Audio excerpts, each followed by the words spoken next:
let's talk about Bill and Ted Face the Music. Yeah, I guess we have to face that.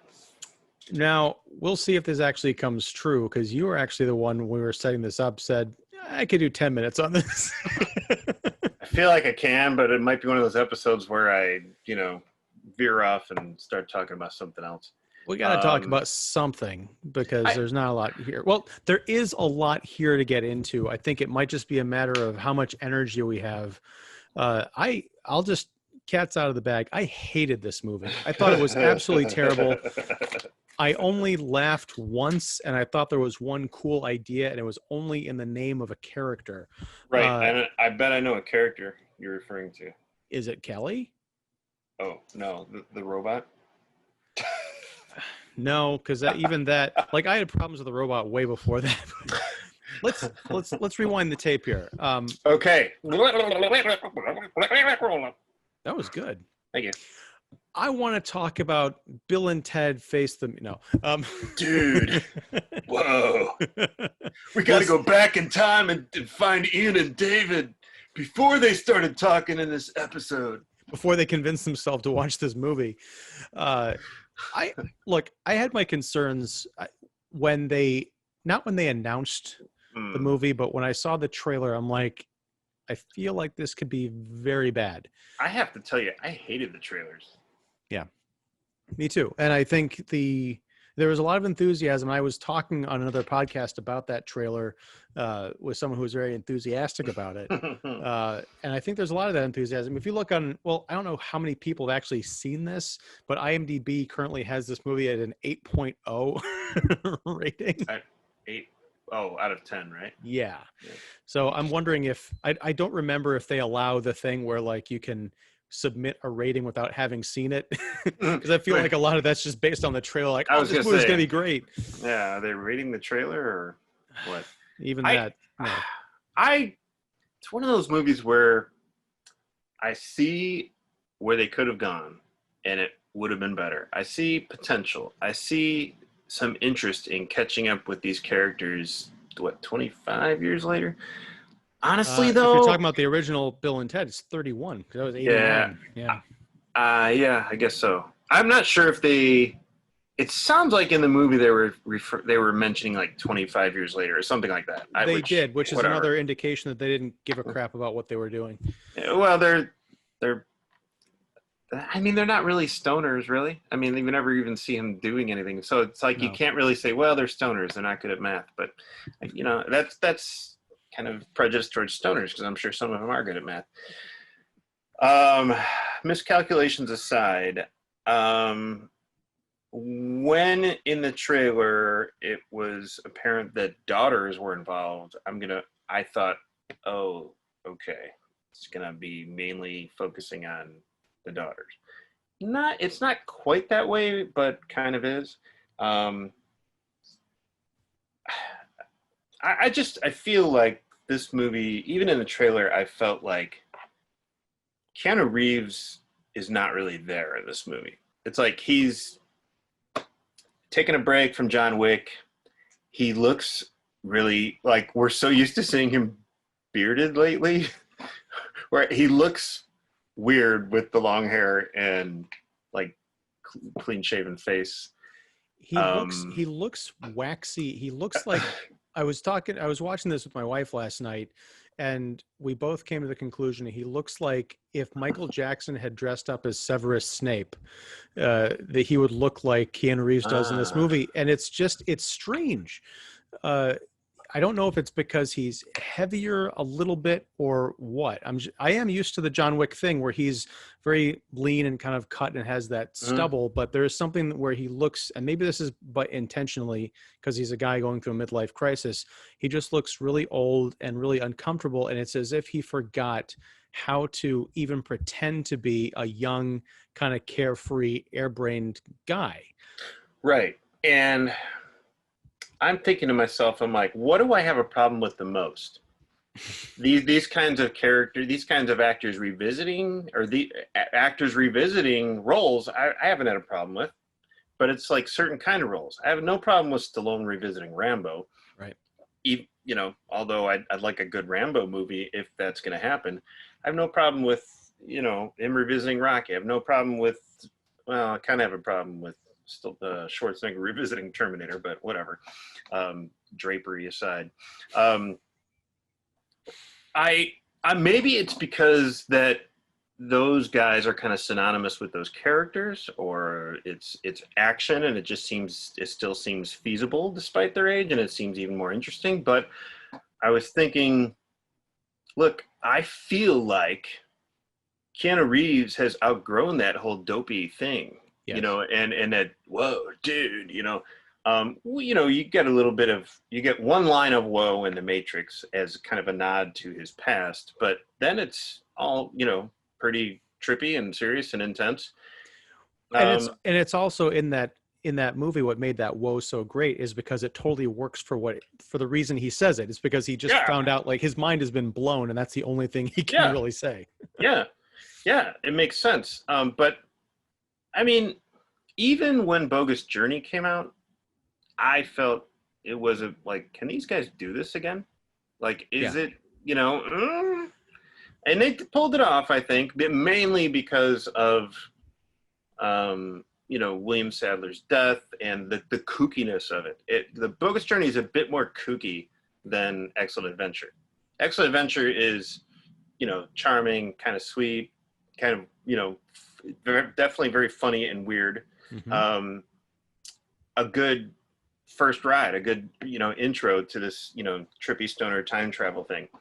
But to catch up with these guys, they're, I would say, supposedly in their early 40s. Probably late 40s. I mean, I'd peg them. Let's just say we're going by regular continuity. If they were 17 or 18 in 1989, you add 30 years to that, then they're like, there you go. Yeah. Like, and I just feel like Alex Winter is definitely into this. Mm-hmm. I mean, okay, honestly, because he's probably not getting as many roles as Keanu Reeves. Right. Okay. But and that's not a knock against him. I think we're both, I like both these guys. Mm-hmm. I just don't think that I don't think I had any interest in revisiting these guys as these characters, and I don't think it turned out very well. It was almost like a parody of their characters, especially when we're meeting the future versions. Like, it just got, the only future versions that I really liked is when they were pretty much, you know, in like the nursing home type hospice care thing. I dug that, but I only like that because of the makeup. Did you stick around for the stinger? I did. Mm-hmm. That was dumb. I mean, it was, yeah. But it showed off. It was another showcase for the makeup, I think. Sure. I mean, I would have liked it if they were like, should we get up and do the thing where they're like, nah, I can't do it. Okay. And, you know, so they're not trying to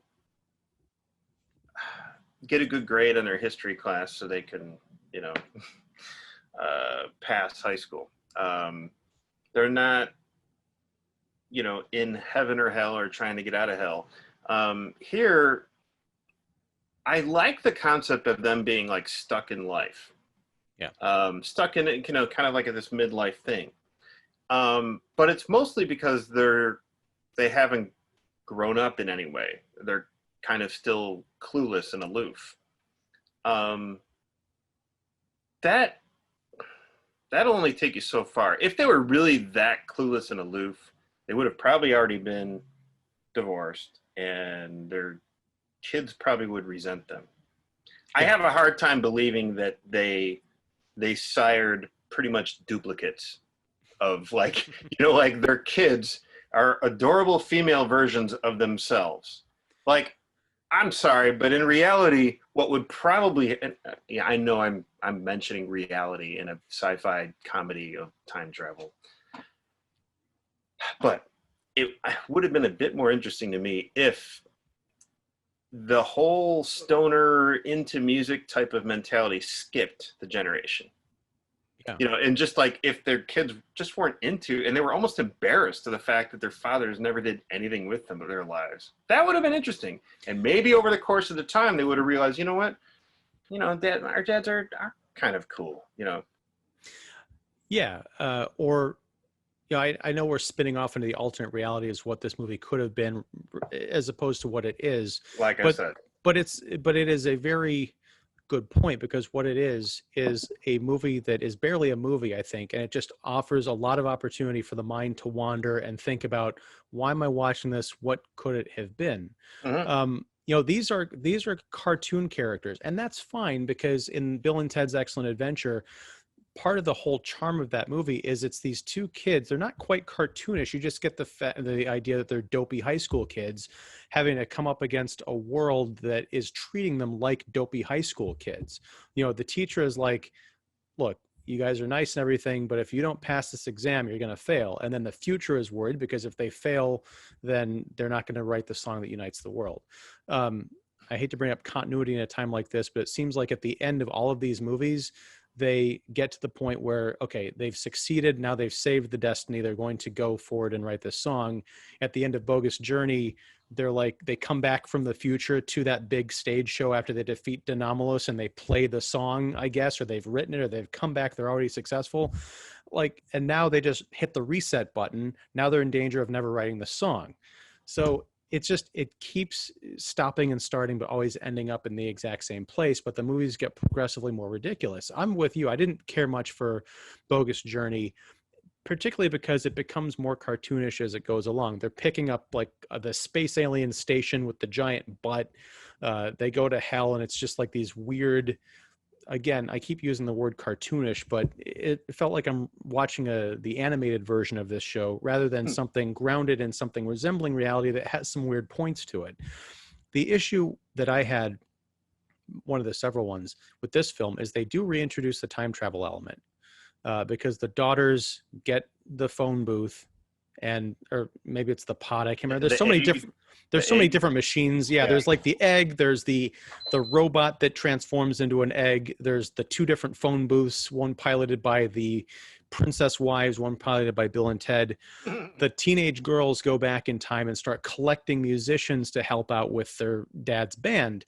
Now, the thing that worked so well about Excellent Adventure is you brought these characters from throughout history, Billy the Kid, Genghis Khan, Joan of Arc, Sigmund Freud, into the present. You drop them off at the mall, and you see what would they react to, you know, in these current settings, right?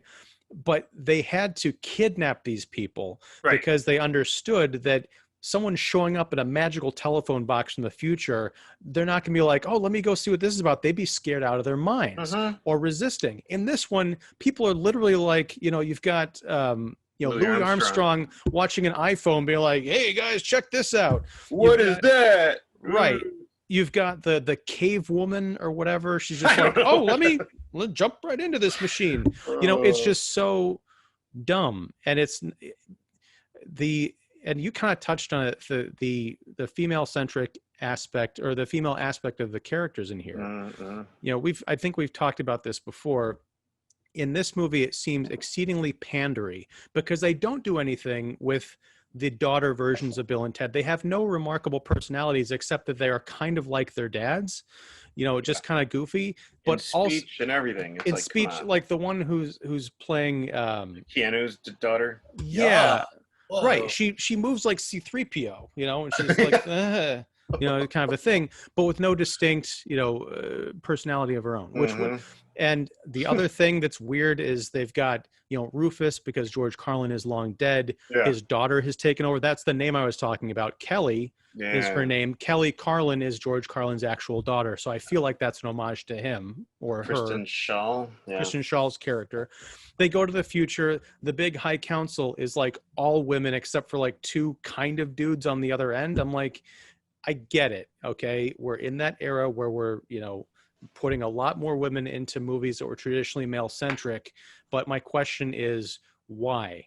They don't do anything with any of these characters to the point where it just feels like they're kind of pandering.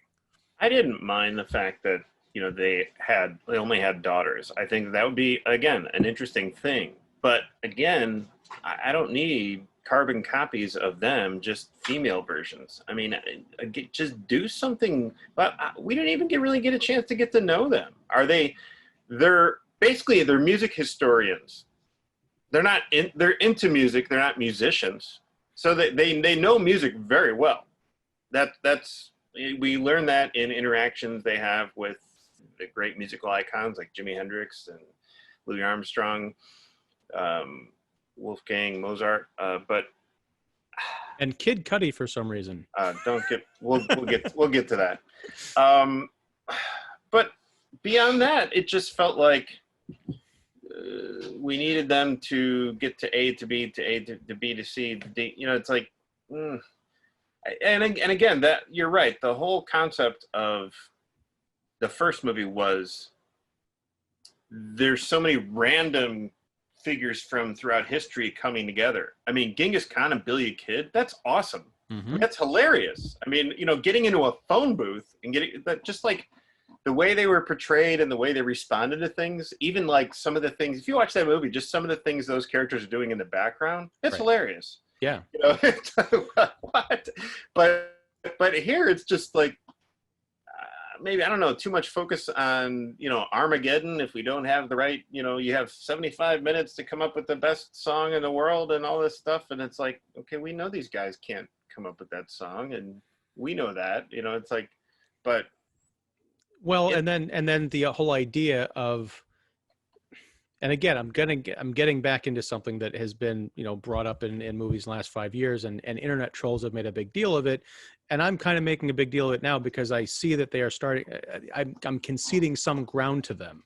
The whole idea of, okay, the people who wrote the song that saved the world were Preston and Esquire, Bill and Ted's last names, but it turns out it didn't have to be them. It could be the daughters, because we have to have everything handed off from these male-centric franchises to a generation of women. And my big conundrum with that is I don't have a problem with movies featuring, you know, female characters or movies that center on female issues. My problem is you take franchises that are very well established and you shoehorn in this weird kind of pandering instead of saying, hey, we're going to come up with a new franchise that's, you know, has these kick-ass women in it and have it stand on its own merits. It's almost like piggybacking because at some point someone feels that they aren't strong enough to stand on their own. And I just, that bugs the crap out of me. It can bug the crap out of me if it's just not providing us with anything new or different. Well, that's my issue here. Like, the only thing that excited me about this movie was the fact that one of the daughters was played by Samara Weaving, who was in Ready or Not. And you know, she was great in, oh my gosh, the Joe Lynch movie about the Mayhem, yes. I want to say Maniac, but that wasn't it. But she's a fantastic actress who I still think has not gotten the mainstream opportunity to shine. So I'm like, okay, this is going to be the breakout. But she disappeared into the fabric of the rest of the movie. I'm glad it's not. Yeah. And it's almost too much of an ensemble film for her to break out or to, you know, do something with nothing. I just, you know, I was sitting here watching this and I was thinking, what's going on with me? At some point, you know, I'm like, I just want to laugh, you know. And there was a couple of times, like, for some reason, one of the head great one played by the great Holland Taylor, and she's actually George Carlin's character's, Rufus's wife. And what's the Kristen Shaw's name? Kelly's mom. So she's the head of the great one, and she feels like the 2020 Bill and Ted are just not going to work things out. So she's sending this robot back in time to off them, kill them off, to hopefully the whole time continuum will stabilize. And at first I was like, hey, okay, whatever, eye roll. But the more the robot showed up, I'm like, okay, they're actually kind of like trying to do something a little bit different with this robot. I mean, at first you just thought it would be this really kind of like mechanical type of Terminator thing, but the actor who plays him was fun, I thought. Still, you know, a little, you know, one note. But kind of, doing something a little bit unexpected with the character, I guess. Yeah, and it was unexpected in the way that I'm like, this is awful. I mean, because okay, he's built by this future society as a robot assassin. He goes back in time and he keeps messing up. He misses his targets, and when he does, he has these reactions like he is self-aware like he's that he might be glitching. in trouble, right? Yeah. I'm like, okay, I don't know enough about the people who made this robot or Right. what the robot is supposed to be, because why would you build an assassin who's insecure? Maybe that's supposed to be a joke, but he completely breaks his programming and just turns into this like weird Zoomer humor, LOL, so random. I'm just going to be insecure and kind of like follow people around like a puppy dog. And my name is Dennis. I'm going to say that 500 times because every time I say it, it gets funnier and funnier. I had no use for it. There are so many problems with just the story logic in this movie that the other films, even Bogus Journey, didn't have.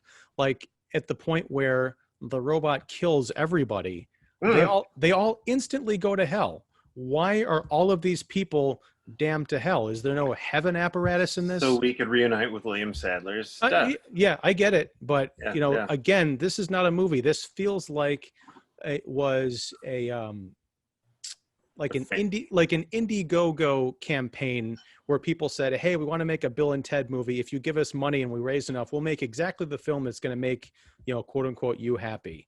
And it's crazy because wasn't it made by the same guy who did Galaxy Quest? It was. And I found that out this morning after I looked him up. I'm like, what the hell other crimes against cinema he committed? And I was like, this guy did Galaxy Quest? Unbelievable. Man. The other thing, let's talk about the direction of this movie, because I don't know how much it cost, but it looks unbelievably cheap.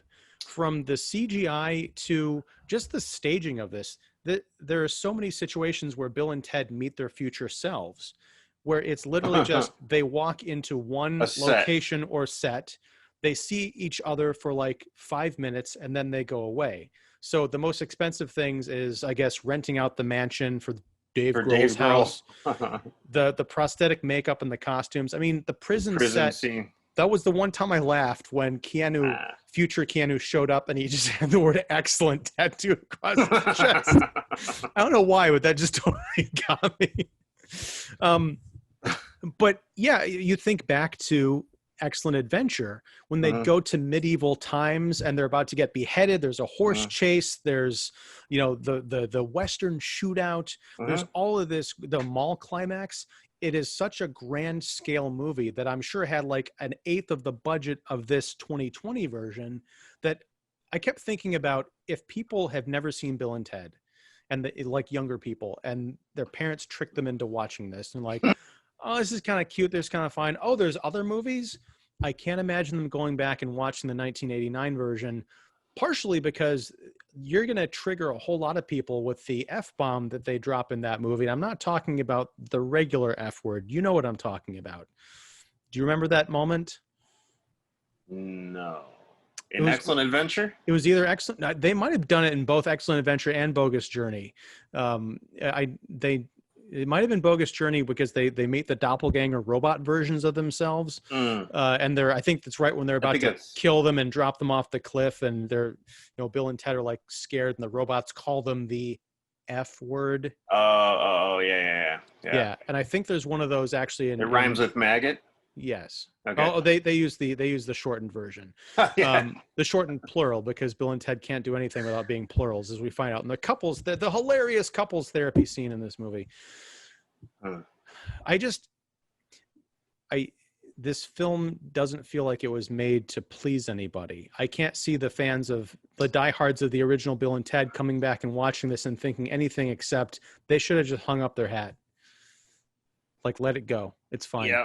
It makes me not want. I thought about all the other, after this movie was over, I thought about all the other comedies that I would not want a sequel of. Like we had 3 Austin Powers movies, and I'm done with that. We're done. I'm done. I don't need those. I don't need Jim Carrey, trying on the mask again.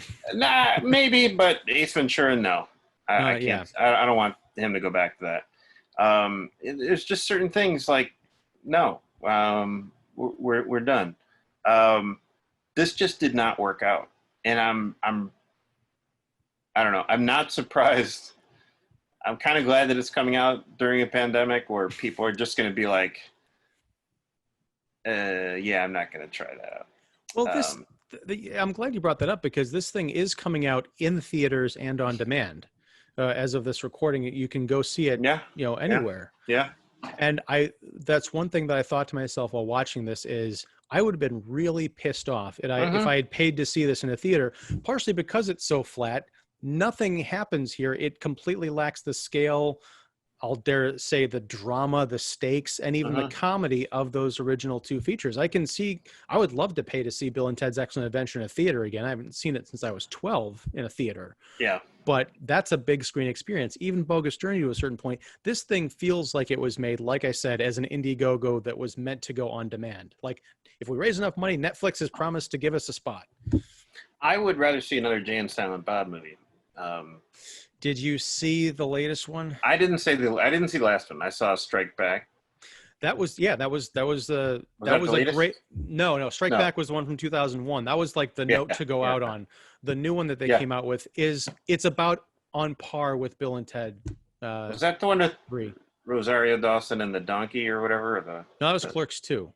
I'm getting confused. Yeah, and I'm a big fan of Clerks 2, because I think that had an actual genuine story. It was kind of like the Rocky Balboa of the Clerks movies, where you catch up with the characters.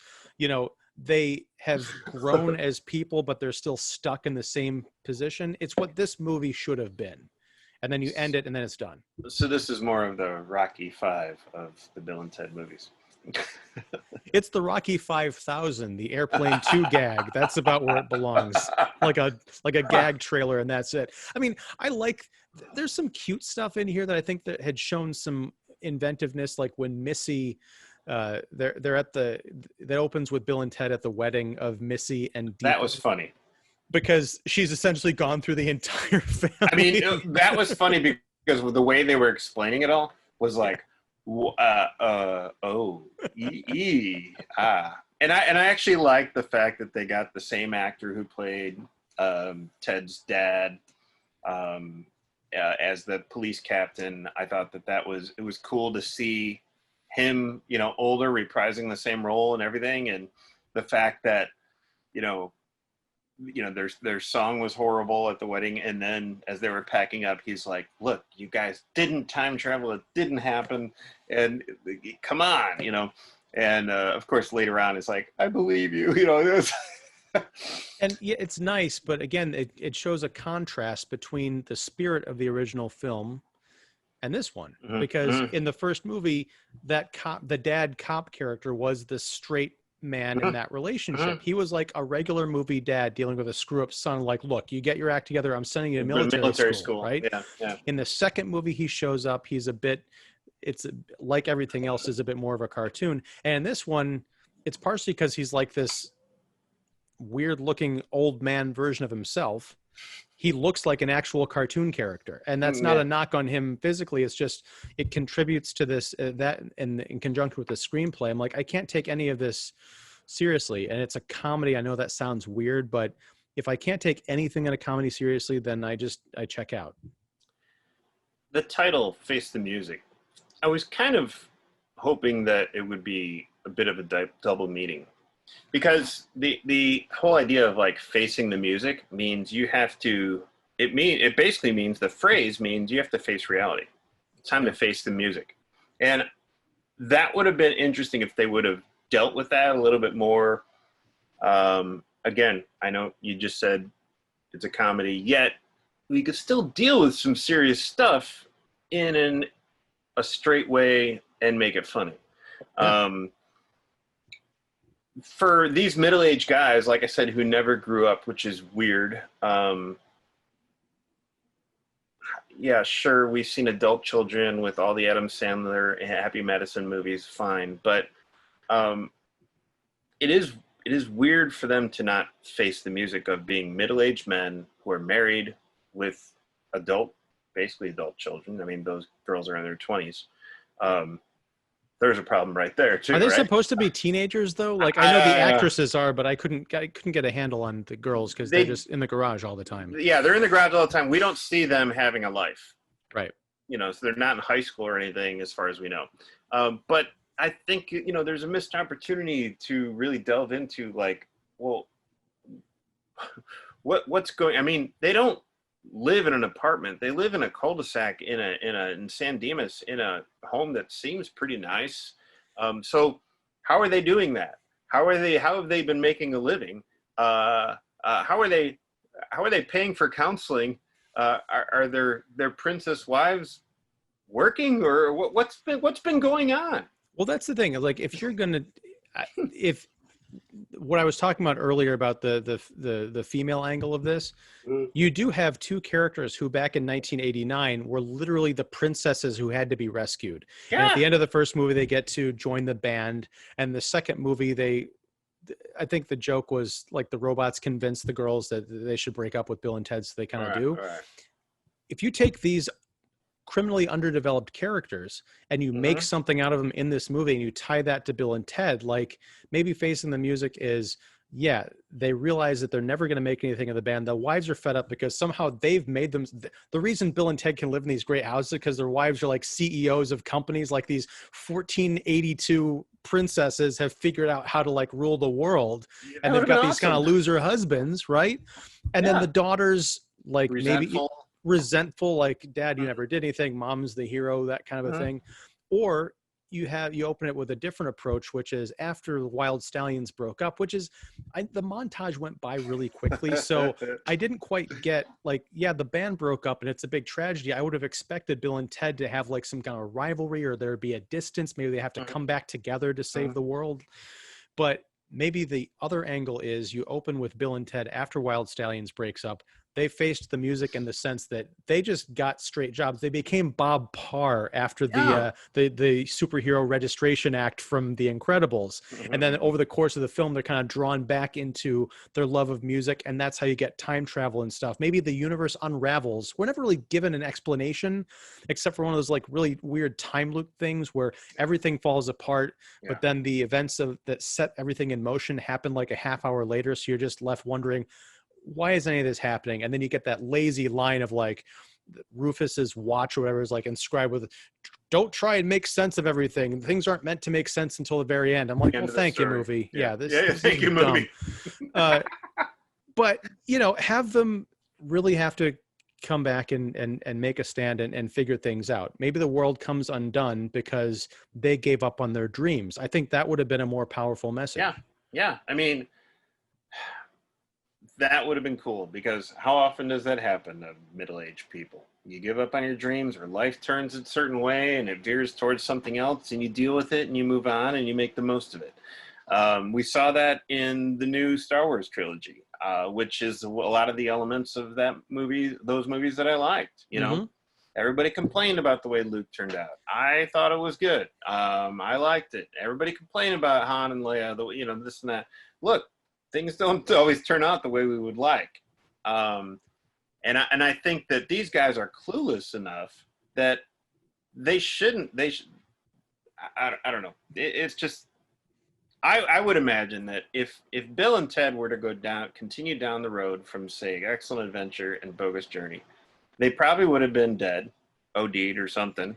Or they're like, janitors somewhere, or they're, working some data entry job somewhere and still playing out of their garage. I don't see them having the wherewithal to do anything with their lives. They weren't even making good music. They just enjoyed having fun and trying to make music. I appreciated their tenacity and their friendship and their loyalty. That's still here, but what is really keeping these guys together in this movie? They both have, marriages. Like that whole counseling scene was just like, okay, it's a one-note joke that keeps on going. That's not very funny after all. And it almost looks like the look on Jillian Bell's face is like, this isn't going anywhere. And then like when different historical figures start to like, get transported into different places, like George Washington plops down on Jillian Bell's counselor's couch and she's just like, and she like kind of runs away. I'd be like, what the You know, like what? How, where did you? You know, but there's no like. I don't know, like the actor who plays Jimi Hendrix, he plays him like just kind of flatly, you know, Yeah. just like there's no gravitas to these historical figures. You know, there's no. I mean, there's only like three maybe historical figures that are well known. Right. You know, like there you have Satchmo, you know, Louis Armstrong, you have Hendrix, you have Mozart. The other characters, I was like, well, who are these? I mean, okay, I guess we could talk about Kid Cudi now, because I guess Kanye West was busy, or, you know, Jay-Z was busy or something, but I've seen Kid Cudi in other movies, and I think he has the potential of acting and acting well. You know, he could use some more roles, but this where, you know, where he's just playing himself. And that's the weird thing is like the cool thing about collecting figures from history and stuff is that you have actors playing these characters, these figures. To have somebody playing themselves as a recognizable just seems like I don't know. It doesn't gel with the whole concept, you know? Well, I think you could do that, but there has to be something special about that actor that would make them relevant to a story in order to make it work. And I think the problem is, as we've discussed, there is no real story here. It's just a big mess. So why not have Kid Cudi? The thing I didn't like is that I have no idea about his music or his acting, but I know, like, from pop culture, he's a pop culture figure. But he's not even really playing himself here. He's doing that thing where a celebrity makes a guest appearance and it turns out they're really knowledgeable about science, like time travel and science. Yeah, he's like a musician, so why is he spouting off, you know, scientific equations? That's really funny, you guys, and he's going to do it 3 times. So it's like at the end, why was he needed? Like, I'm like, he helped like with some kind of technical aspect of the final concert in the highway. And let's talk about that highway concert. They get the idea that they can somehow use the phone booth to visit multiple realities so that they can deliver musical equipment to everybody throughout history and have the world's greatest concert. Now, again, you show up in a phone booth like all throughout history and just start handing out instruments to people. You're going to get shot through with a gun, a spear, an axe, something. Like, but everyone's like, "Oh, great! Thank you." Even people who probably don't even know what an instrument is because it's not the right time period, you know. And also, how do you explain, you know, in the different languages and the different time periods that you need to do this and this in order to do whatever? And besides, if you're dropping off musical instruments at one point in history that perhaps they hadn't been invented yet, what does that do to the time-space continuum? I'm getting all Back to the Future. I'm getting a headache.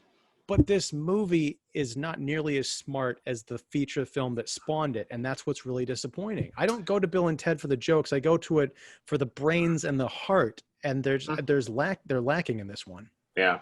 Like, if you were to combine like a Groundhog Day concept with this time travel thing, that would have been interesting because you could continue to go back and try and get it right. Like, why all of a sudden these daughters are in this travel egg, and how do they know how to use it? And why aren't they screwing up? Because they're supposed to be, as well, we gathered that there's more in common to them than just the way they talk and their they have more in common with their parents than just the way they talk or their physicality, right? I mean, we would imagine they'd be kind of ditzy, but apparently they're not. You know, they're just very with it, but they happen to talk and physically act just like their parents, which is like, why? I don't know. I like what you were saying about Star Wars, though, because I'm with you. I was a big fan, and I know it's a controversial take to have, but I like the fact that they kind of broke up the trio and had them scattered and had them dealing with some like real world emotions like failure and family problems, and the universe kind of suffered. And I know I'm going to sound like a weird hypocrite because of all the spouting off I did about like women in these kinds of films, but I think it would have been really cool to see Bill and Ted Face the Music, because in this movie, the daughters are named, Billy Billy, and Thea or something like that. yeah, yeah. You could just call them Bill and Ted and have them be the daughters, the offspring. Mm-hmm. Have them be the stars of the movie because their parents, Bill and Ted, disappeared or went missing or left, abandoned them or something like that, and have these two women characters be the Bill and Ted of this new thing, and they have to get their parents back together in order to, because reality is coming undone. Give them personalities, give them sharp writing, a chance to shine as actresses, everything that they don't get in this movie. I would totally be behind that because it's not pandering. It's, a movie with a purpose designed to showcase, like the father-daughter relationship. I think would be a really cool thing to explore in a movie like this. Yeah, like what did happen to our dads? Well, some say they went off into the future or something like that. It's like, oh, that's a joke, and then all of a sudden this egg appears, I don't know. I'm not a big fan of going on and on about how movies could have been, but a lot of times that's what happens, right? And it's because you want them to succeed, right? You want this, there's potential here. This could have been great, and when it comes to, say, like remakes, that's the kind of movies that should be remade are ones that just didn't work out well, but they had some good concepts, so you remake them with all the right plate spinning, and here it's just like, this is a sequel that I guess diehard fans of the first two movies kind of wanted, or just wondered, or in comment threads, I don't know who wanted this movie. Well, I feel like I think a lot of people thought that they wanted this movie because Keanu has been such a big pop culture figure in the last several decades, known for action movies primarily. They're like, oh my God, he's going to go back to his roots and do Ted again. That'll be interesting to see. And Alex Winter's kind of been out of the spotlight. So it's like, oh, what's he been up to? This will be really fun to get, no pun intended, to get the band back together. But I feel like there's two kinds of fans that are going to watch this movie. One of the diehards who loved Excellent Adventure and Bogus Journey for all the reasons that I think we did, even though we're both mixed on Bogus Journey. The story, the performances, the heart, and the comedy. And I feel like they're going to be sorely disappointed and let down. The second group of fans are the ones who also loved those movies, but who don't really care. They just want to see these characters back again. And it's more like a branding thing. Oh, I'm nostalgic for, hey, remember there used to be a thing called Coke 2. Yeah, they're going to bring back Coke 2, Part 2. That's all this movie is. It's just window dressing. Like, if there was a sequel to Ferris Bueller with the original cast, it would probably suck. It's just, I'm sorry, but there's certain movies that we have nostalgia for that just, that was then, and for us to try and recapture that, it's just not going to work. I mean, some movies just don't hold up. Even now, it's just, we like them because of nostalgia, It's like if they made a Goonies sequel, maybe. I don't know. And I'm glad you brought that up, because I just thought I wouldn't mind seeing a Ferris Bueller sequel if they didn't bring everybody back. Maybe you did something interesting, like somehow Ferris Bueller became the principal Rooney character. Because he realized that just like being a kind of like a sly, cheating, privileged screw up kid only got him so far in life. And then he decided he needed to settle down and sell out. Either you go that route, or he becomes the mentor for the new version of himself, and they kind of like butt heads, that kind of a deal. But yeah, I don't need to see Cameron and Sloane and Ferris like trying to do their old hijinks when they're 50. No, not at all. I think, Richard Donner doesn't make movies anymore, but I think the Goonies ship has sailed, literally. And I think years ago it could have been interesting. But that's a good enough cast where I think there could still be something interesting, but I just don't think that everybody could come back on board and do something, I don't know, original, different. Well, because I mean, the original Goonies is almost 40 years old. Yeah. So at this point, you're looking at an It Chapter 2 situation. Right. Right. Oh my God, Right. they're all back together. They're, oh. Yeah. Yeah. Oh. Yeah. And again, I think that the tone and the sentimentality of that movie was for a particular time and In a particular age group. And there's nothing wrong with, yeah. The adults who grew up and loved that movie will always go back and watch that. Yeah. And they'll have nostalgia for it. I'll never watch Bill and Ted Face the Music again, and I'll probably not think about it past this weekend. No. I mean, just like, yeah, like I probably won't watch Last Blood again. I mean, I did watch, it popped up on Amazon with like a new opening. I don't know if you remember. I didn't watch it, but yeah. Yeah, I watched it primarily just to see the new opening, and that's it. I mean, even when we talked about it last year, didn't it come out around this time last year?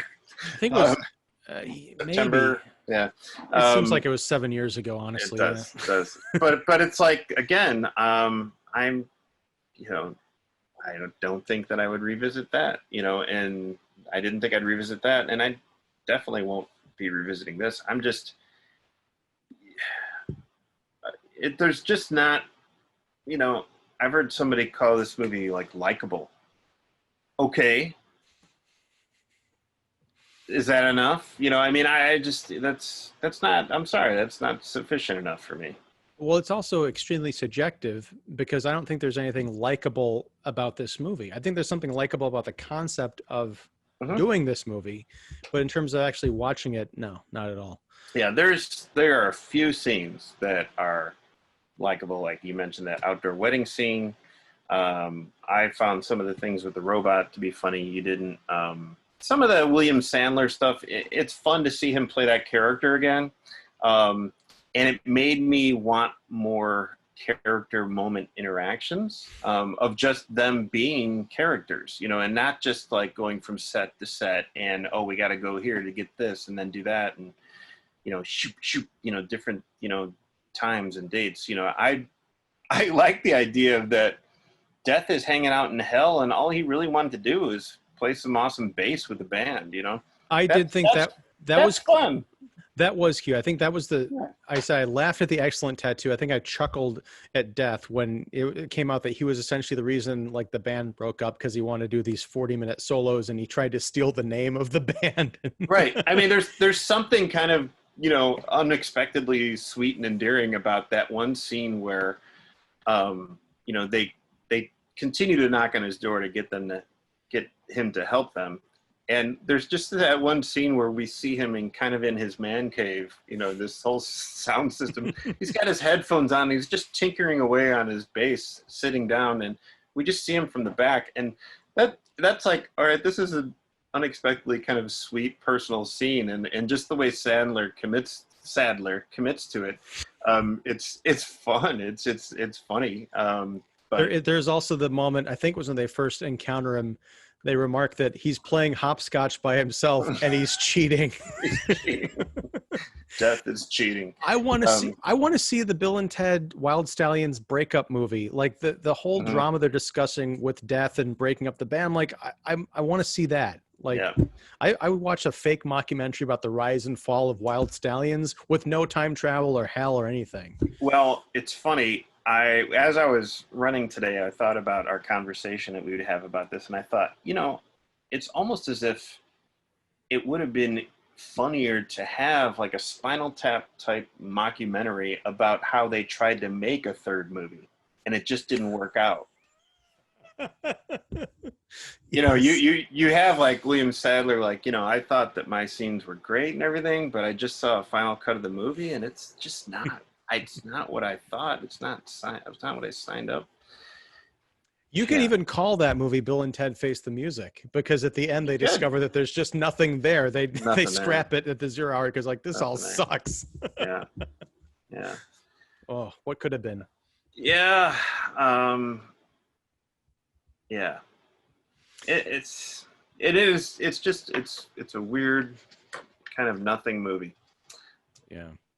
But we got a fun something conversation out of this. More than 10 minutes, I dare say. And you know what they say about something? No. It's better than nothing. Oh, okay. Cool. Yeah. Excellent. Yeah. Whoa. All right, man. Well, thank you for taking this bogus journey with me. So long, Bill and Ted. We were brave enough to face the podcast. Yes. The original title for Bill and Ted's Bogus Journey, I don't remember this, but in 91 they were going to call it Bill and Ted Go to Hell. I remember that. Was that too controversial? I think so. Well, this was like 2 years after Bart Simpson's Eat My Shorts like lit the nation on fire.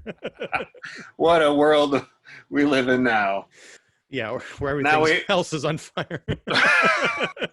Reality is now much, much worse. Oh, boy. Well, all right. So thank you, sir. And we'll talk about something else soon. And it has to be better than Bill and Ted. Yeah, make sure you mention the fact that there were 2 other critics who wisely dropped out. E-Man and Don, you owe us big. Well, no, you don't owe us anything. We're jealous. All right. Take care, dude. All right. See you later. Bye. Party on.